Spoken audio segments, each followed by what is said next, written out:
നമസ്കാരം. ഇറാനെ അഗ്നിഗോളമാക്കി തീർത്തു അമേരിക്ക. 40 മണിക്കൂറിനുള്ളിൽ ഇറാന്റെ തിരിച്ചുവരവ്. ലോകത്തിന്റെ ചരിത്രം പരിശോധിച്ചാൽ ഒരു വലിയ യുദ്ധം തുടങ്ങുമ്പോൾ ആദ്യം തകരുന്നത് സൈനിക ക്യാമ്പുകളല്ല, പകരം സാധാരണ ജനങ്ങളുടെ ജീവിതമാണ്. ഇറാനെ അഗ്നിഗോളമാക്കി തീർക്കാൻ അമേരിക്ക 40 ദിവസത്തെ യുദ്ധം നടത്തി. എന്നാൽ 40 മണിക്കൂറിനുള്ളിൽ ഇറാൻ പുനർജനിച്ചത് നമ്മൾ കണ്ടതാണ്.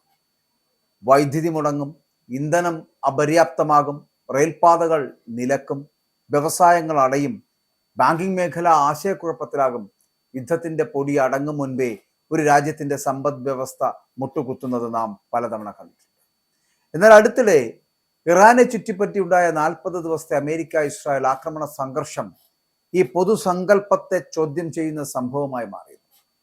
ബോംബാക്രമണങ്ങൾ, ഉപരോധങ്ങൾ, വിതരണ തടസ്സങ്ങൾ, മാനസിക സമ്മർദ്ദം ഇതെല്ലാം ഒരുമിച്ച് നേരിട്ടിട്ടും തകർന്ന രാഷ്ട്രത്തിന്റെ ചിത്രമല്ല, മറിച്ച് അടിയേറ്റിടത്തോളം വേഗത്തിൽ സ്വയം പുനർനിർമ്മിക്കുന്ന ഒരു രാഷ്ട്രത്തിന്റെ രൂപമാണ് ഇറാൻ ലോകത്തിന് മുന്നിൽ അവതരിപ്പിച്ചത്. ആക്രമണത്തിന്റെ ആദ്യഘട്ടം തന്നെ അത്യന്തം കഠിനമായിരുന്നു. റിപ്പോർട്ടുകൾ പ്രകാരം ആദ്യ 24 മണിക്കൂറിനുള്ളിൽ മാത്രം 1000-ലധികം ബോംബുകൾ നിർണായക അടിസ്ഥാന സൗകര്യങ്ങൾ ലക്ഷ്യമാക്കി പതിച്ചു.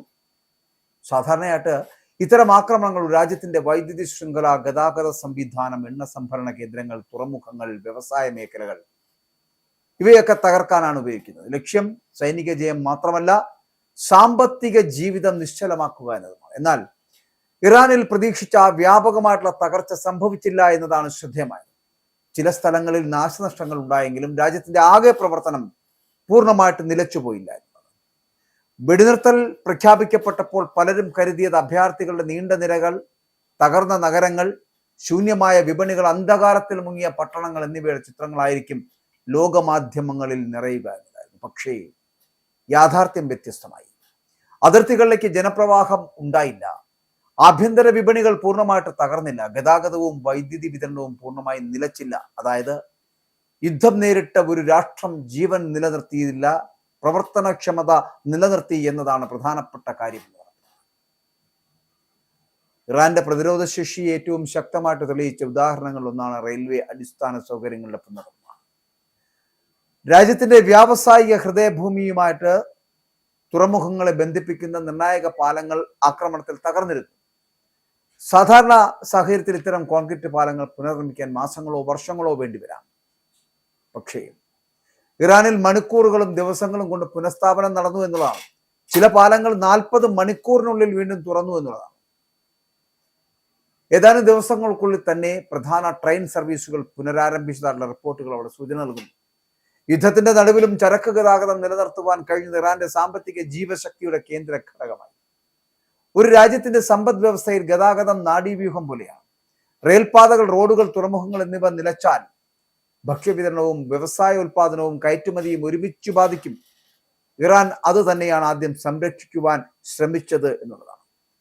ആക്രമണത്തിന് ശേഷം ഉടൻ പ്രവർത്തനം ആരംഭിക്കുന്ന എഞ്ചിനീയറിംഗ് സംഘങ്ങൾ, മുൻകൂട്ടി സജ്ജമാക്കിയ മാറ്റിസ്ഥാപിക്കൽ ഘടകങ്ങൾ, വേഗത്തിലുള്ള നാശനഷ്ട വിലയിരുത്തലുകൾ, ഈ സംവിധാനങ്ങളെല്ലാം വർഷങ്ങളായി വികസിപ്പിച്ചെടുത്ത സംവിധാനത്തിന്റെ ഭാഗമാണ് എന്നുള്ളതാണ്. അപ്പോൾ എത്രത്തോളം അഡ്വാൻസ്ഡ് ആയിട്ടാണ് ഇറാൻ ഈ കാര്യങ്ങൾ ചെയ്തു കൂട്ടുന്നത് എന്ന് ചിന്തിക്കുക. ഒരു തകർച്ചയെ അഭിമുഖീകരിക്കുവാൻ അവർ തയ്യാറല്ല എന്നുള്ളതാണ്, അല്ലെങ്കിൽ താല്പര്യമില്ല എന്നുള്ളതാണ്. വൈദ്യുതി മേഖലയിലും സമാനമായിട്ടുള്ള ചിത്രം തന്നെയായിരുന്നു.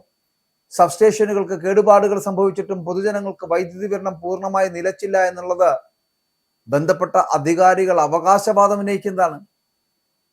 ഇത് വെറും ഭാഗ്യം കൊണ്ടോ യാദൃശ്ചികമായോ സംഭവിച്ചതല്ല.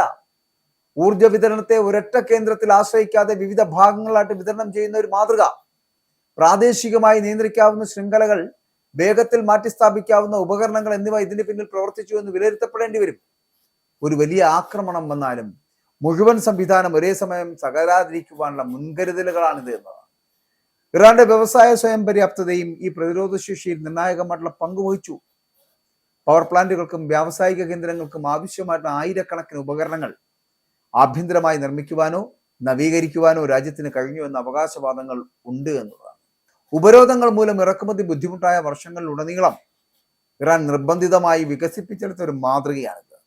പല രാജ്യങ്ങൾക്കും ഒരു പ്രധാന ഉപകരണം കേടായാൽ വിദേശ കമ്പനികളെയോ കരാറുകാരെയോ കാത്തിരിക്കേണ്ടി വരും. എന്നാൽ ആഭ്യന്തര ഉൽപാദന ശേഷി ഉള്ളിടത്തൊരു പുനഃസ്ഥാപനം വേഗത്തിലാകുമെന്നുള്ളതിന്റെ ഏറ്റവും വലിയ ഉദാഹരണമാണ് ഇറാൻ. യുദ്ധ സാഹചര്യത്തിൽ ഈ വ്യത്യാസം ജീവൻ മരണ വ്യത്യാസമായി മാറുന്നു എന്ന് മാത്രം. ഇറാന്റെ ഇന്നത്തെ പ്രകടനം മനസ്സിലാക്കാൻ അതിന്റെ ചരിത്ര പശ്ചാത്തലം അവഗണിക്കാനാവില്ല. 4 പതിറ്റാണ്ടിലധികം നീണ്ട ഉപരോധങ്ങൾ, 1980കളിലെ ദീർഘമായിട്ടുള്ള ഇറാൻ ഇറാഖ് യുദ്ധം, വിദേശ സമ്മർദ്ദങ്ങൾ, സാമ്പത്തിക നിയന്ത്രണങ്ങൾ, ഇതെല്ലാം ചേർന്നാണ് ഇന്നത്തെ ഭരണ വിതരണ മാതൃക രൂപപ്പെട്ടത് എന്നുള്ളതാണ്. തുടർച്ചയായിട്ടുള്ള സമ്മർദ്ദത്തിൽ ജീവിക്കാൻ പഠിച്ച ഒരു രാഷ്ട്രം പ്രതിസന്ധിയെ വ്യത്യസ്തമായി കാണുകയും പ്രത്യയശാസ്ത്രത്തെ അനുകരിക്കുകയും ചെയ്തു. മറ്റൊരിടത്ത് അസാധാരണമായിട്ടുള്ള അവസ്ഥയെന്ന് കരുതുന്നതിനെ അവിടെ ഭരണപരമായിട്ടുള്ള പരിശീലനമായിട്ട് കൈകാര്യം ചെയ്യാൻ അവർക്ക് കഴിഞ്ഞു എന്നുള്ളതാണ്. എണ്ണ പെട്രോ കെമിക്കൽ മേഖലയിൽ നാശനഷ്ടങ്ങൾ ഉണ്ടായിട്ടും ഇറാൻ പൂർണ്ണമായിട്ടും തകർന്നില്ല എന്നത് മറ്റൊരു ശ്രദ്ധേയമായിട്ടുള്ള വസ്തുതയാണ്. കയറ്റുമതി ശേഷി എന്ന് പറയപ്പെടുന്ന താൽക്കാലികമായിട്ട് ബാധിക്കപ്പെട്ടു എന്ന വിലയിരുത്തലുകൾ ഉണ്ടായെങ്കിലും രാജ്യത്തിന്റെ അടിസ്ഥാന വരുമാന ശൃംഖല പൂർണ്ണമായിട്ടും നിലച്ചില്ല എന്നുള്ളതാണ്.